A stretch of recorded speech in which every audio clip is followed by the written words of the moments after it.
عیسائی ہوئی کرتی تھی جن کی ایک بیٹی تھی، وہ بہت چھوٹی تھی اور اس کو پیر میں پیرالائز اٹیک تھا تو وہ چل نہیں سکتی تھی. تو اس کے ماں باپ اس سے بہت پریشان تھے اور شہر کے سارے ڈاکٹر نے کہہ دیے تھے کہ اب اس کا کوئی علاج نہیں ہے. تو وہ لوگ رہتے تھے لبنان میں اور وہاں پہ ایک جن آگے ان کو بولے کہ آپ شام جائیے، وہاں پہ آپ کو جو حالت پوری کرنی ہے وہ آپ وہاں پہ مانگ سکتے، پوری کر سکتے.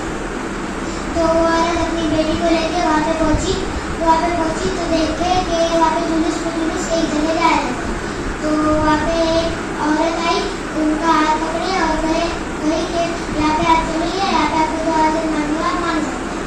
تو وہ عورت نے اپنی بیٹی کو مسافر خانے میں رکھا اور وہاں پہ گئے اور وہاں پہ اپنی حاجت مانگے اور حاجت مانگتے مانگتے وہ بے ہوش ہو گئے. تو جب وہ بے ہوش ہو گئے اور پھر جب ان کو ہوش آیا تو ان کو یاد آیا کہ میں نے اپنی بیٹی کو مسافر خانے میں رکھی. تو وہ جلد مسافر خانے پہنچے اور جیسے ہی وہاں کا دروازہ کھولے تو دیکھے کہ ان کی بیٹی دوسرے بچی کے ساتھ کھیل رہی تھی اور ان کی بیٹی کو پیرالائز اٹیک تھا تو وہ کھڑے نہیں ہو سکتی تھی، وہ کھڑے ہو گئی تھی. تو پھر اور تھوڑی دیر بعد ہی اور وہ جو دوسری بچی تھی وہ غائب ہو گئی. تو پھر انہوں نے اپنی بیٹی سے پوچھا کہ آپ کھڑے کیسا ہو گئے؟ تو انہوں نے کہا کہ آپ نے مجھے مسافر خانے میں رکھے گئے تھے تو جب بھی میرے پاس ایک بچی آئی جن کا نام تھا بی بی سکینہ سلام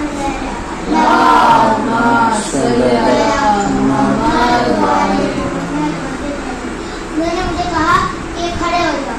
تو انہوں نے بولے کہ نہیں میں کھڑے نہیں ہو سکتی، میرے پیر میں اٹیک ہے تو میں نہیں کھڑے ہو سکتی. تو پھر انہوں نے کہا کہ یا ابوالفضل عباس کہو اور کھڑے ہو جاؤ. تو انہوں نے یا ابوالفضل عباس کہا اور وہ کھڑے ہو گئے.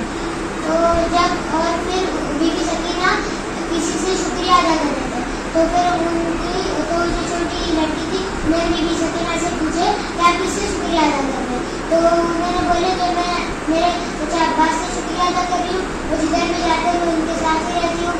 تو پھر وہ بی بی سکینہ پھر ان کے ساتھ کھیلنے لگے اور پھر جب وہ چھوٹی بچی نے پوچھی بی بی سکینہ کو کہ کیا میں مولا عباس کا ہاتھ چوم سکتی ہوں؟ تو انہوں نے کہا کہ نہیں، مولا عباس کے دونوں ہاتھ پہلے ہو چکے ہیں. تو اس قصے سے ہمیں یہ معلوم ہوتا ہے کہ ہمیں جو بھی حاجت مانگنی ہے پوری کرنی ہے وہ بی بی سکینہ سے کرنی چاہیے، ہمیں ان سے توسل کرنا چاہیے تاکہ وہ حضرت عباس کو کرے ان سے ہماری حاجت پوری کر سکیں. اللہ رحمۃ اللہ علیہ الظالمین.